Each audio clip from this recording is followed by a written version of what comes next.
Entendes o que estás lendo? O podcast que te leva através das páginas da Bíblia, livro por livro, capítulo por capítulo. Uma exposição bíblica emocionante. Aperte os cintos e embarque comigo nesta viagem.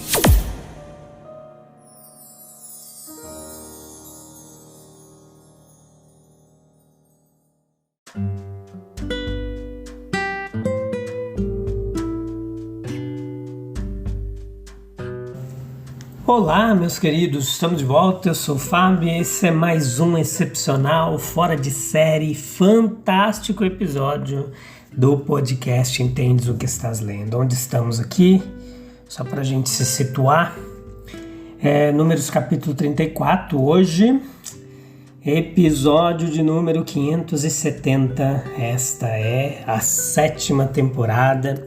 O livro de Números vai até o capítulo 36, nós vamos ler agora o 34. O 35 acho que será parte 1, parte 2, depois o 36. E a gente está encerrando esse livro, se Deus quiser, muito em breve. Então, meus queridos, nós estamos aqui, pela graça de Deus, estudando a Bíblia há quase 3 anos, capítulo por capítulo, parte a parte, pouco a pouco. Já fizemos, esse é o 7º livro da Bíblia que estamos fazendo. Em breve nós vamos para Mateus, Novo Testamento, estamos fazendo um livro antigo, um livro do Novo Testamento. Você encontra todo esse conteúdo aí teológico, toda essa bagagem que a gente disponibiliza para você de mais de 25 anos aí de estudo, de aprendizado do texto bíblico, no Spotify, na Deezer, na Amazon Music, na Apple Podcasts, no Google Podcast, no Spotify, e em vários outros distribuidores aí, muitos mesmo, não conseguiria nem descrever todos para vocês. Estamos em 5 continentes, em 16 países, espalhando a palavra de Deus pela sua graça e infinita misericórdia. Hoje nós vamos ver como o Senhor estabelece limites para a terra prometida. Convido você a ler o capítulo de hoje, 34. Convido você a ler, ouvir a nossa explicação e compartilhar com os amigos, com conhecidos, com aqueles interessados em aprender mais da palavra de Deus, tá bom? Então é isso. O território ali, nós vamos ver como o Senhor estabeleceu limites geográficos ali na chegada de Israel a Canaã. O território era muito limitado, ele era um território pequeno, geograficamente falando. A terra chamada de Terra Prometida, ela foi destinada também a tipificar os grandes privilégios do cristão e a herança celestial e eterna. Nós vemos sempre essa terra prometida ali de Canaã como um símbolo, um tipo da terra prometida ao cristão. Veja que não era um continente, nem mesmo uma parte considerável de um continente. O Senhor ensinaria a Israel aqui, isso é importante, através deles e de todo o povo, a diferença entre grandeza, entre quantidade, entre qualidade e entre mera extensão superficial e geográfica e a riqueza inesgotável que provém de uma terra realmente boa.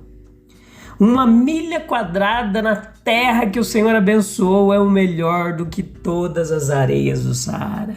Não havia espaço legítimo em Israel para homens com o espírito de Alexandre o Grande, chorando porque não havia mais mundos para conquistar.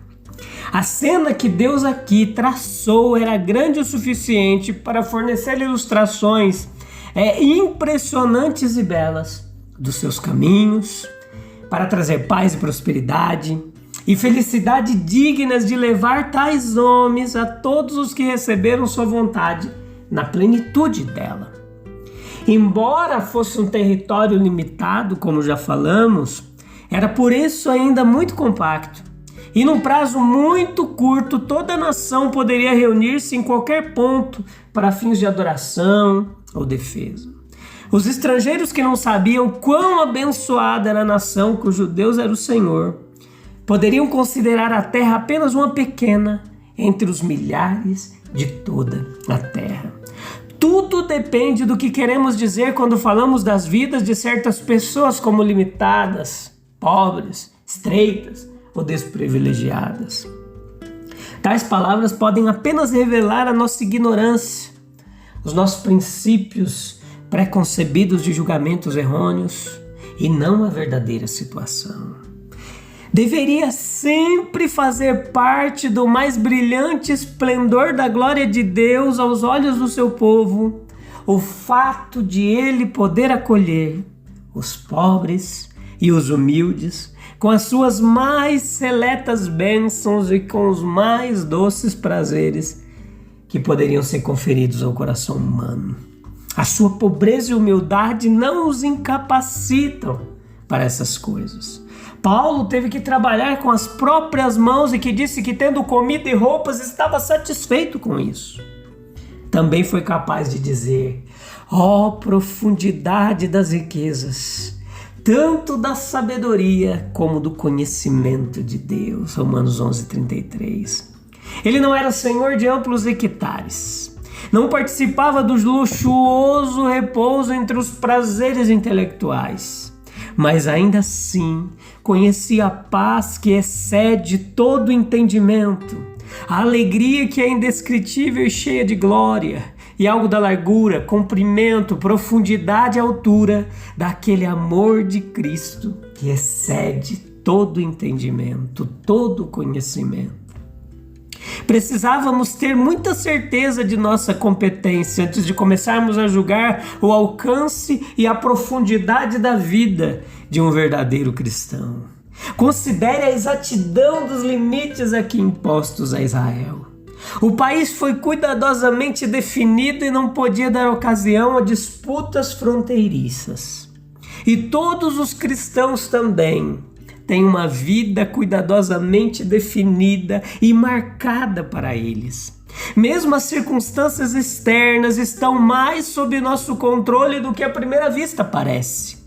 Na verdade, nós não podemos controlar muitas dessas circunstâncias, mas muitas também dependem do espírito com que consideramos a vontade de Deus. Por exemplo, dificilmente se poderia dizer que Deus demarcou o território deles para Ruben e Gade.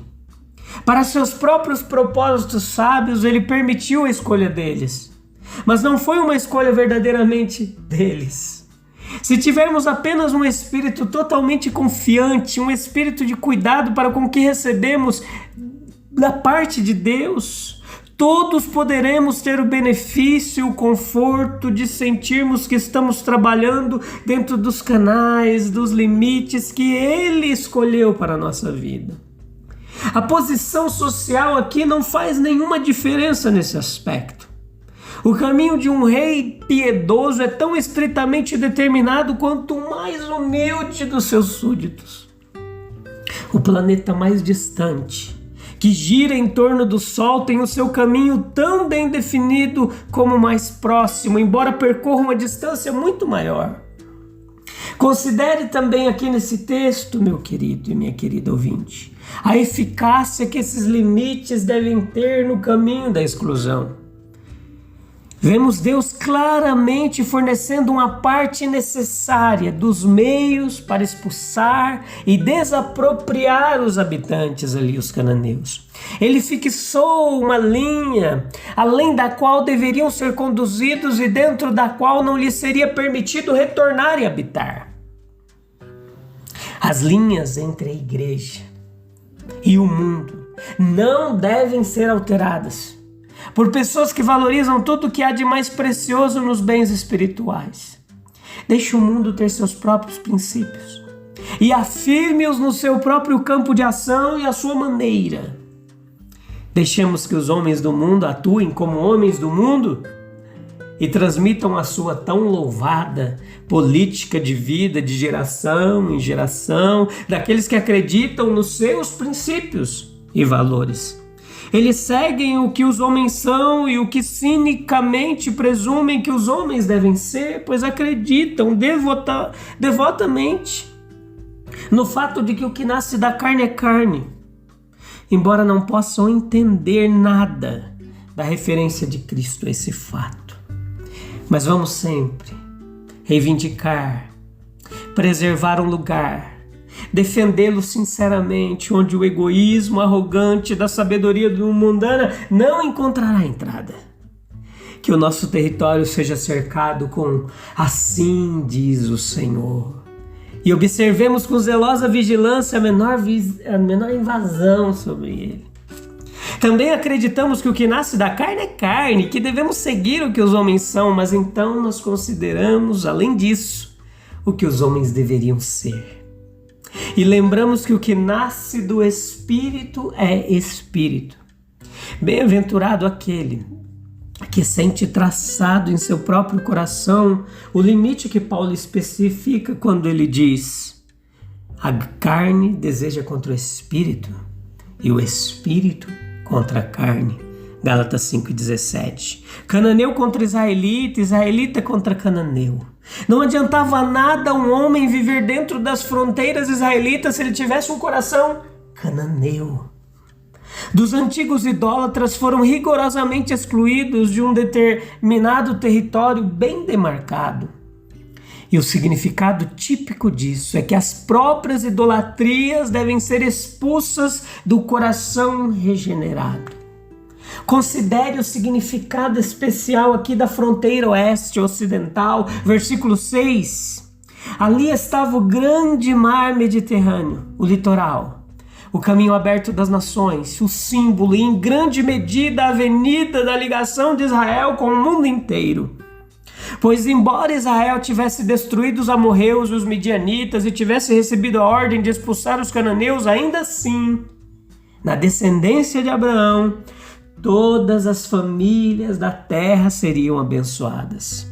De Canaã havia um caminho de bênção por terra para muitas terras vizinhas, mas por mar também havia um caminho para todas e muitas outras. O aspecto de Israel voltado para o mar, nessa parte de sua fronteira, nos sugere as bênçãos que nós e, na verdade, muitos povos ao seu lado obtivemos deles. Observe também o elemento de referência ao mar que essa fronteira marítima de Canaã trouxe para as Escrituras.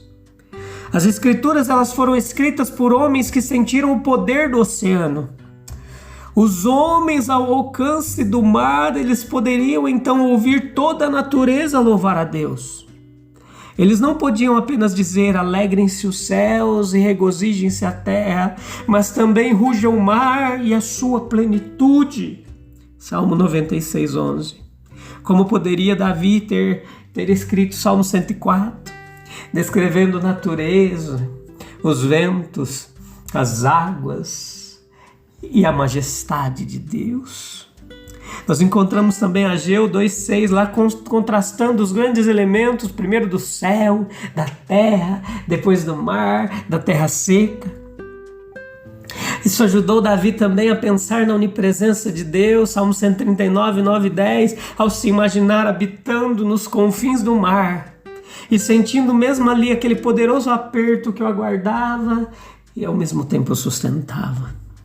Se eu tomar as asas do amanhecer, se habitar do outro lado do oceano, mesmo ali, tua mão me guiará e tua força me sustentará. Serviu também para lembrar aos homens como nos dias seguintes o Senhor mataria de fome todos os deuses da terra e os homens o adorariam, cada um de seu lugar, até mesmo todas as ilhas dos gentios. Está lá em Sofonias 2:11. O Senhor os encherá de terror quando destruir todos os deuses da terra. Então as nações de todo o mundo adorarão o Senhor, cada um em sua terra. Na verdade, não foi por acaso, mas por um desígnio profundo e gracioso do bondoso Deus, que a terra da promessa tinha o grande mar como uma de suas fronteiras. E quais as lições práticas disso aqui, meus queridos, para a gente encerrar? O texto ele destaca para a gente a importância de valorizar a qualidade sobre a quantidade das bênçãos de Deus.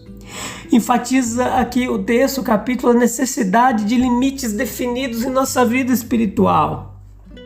Também ressalta a exclusão de influências prejudiciais, a referência simbólica ao mar como conexão com o mundo, elementos proféticos sobre a adoração global e Deus. Tudo isso revela um desígnio profundo de Deus em cada aspecto de nossas vidas. Ele tem tudo, absolutamente tudo, sob controle, embora duvidamos nas horas de dificuldade. Vamos orar para a gente encerrar mais um episódio? Oh, Senhor Jesus querido, obrigado por mais esse momento, meditando em Tua Palavra. Nos ensina, Deus, a valorizar a qualidade sobre a quantidade, reconhecendo que em Tua bênção, mesmo um pequeno território pode superar vastas extensões. Ajuda-nos, Senhor, a delimitar cuidadosamente nossas vidas conforme a Tua vontade, protegendo nossa vida espiritual dos compromissos prejudiciais. Que possamos manter nossos corações regenerados, como Israel fez ali naquele momento, expulsando as idolatrias da terra, e a gente expulsando as idolatrias dos nossos corações. Em nome de Jesus. Em nome de Jesus. Amém? Amém.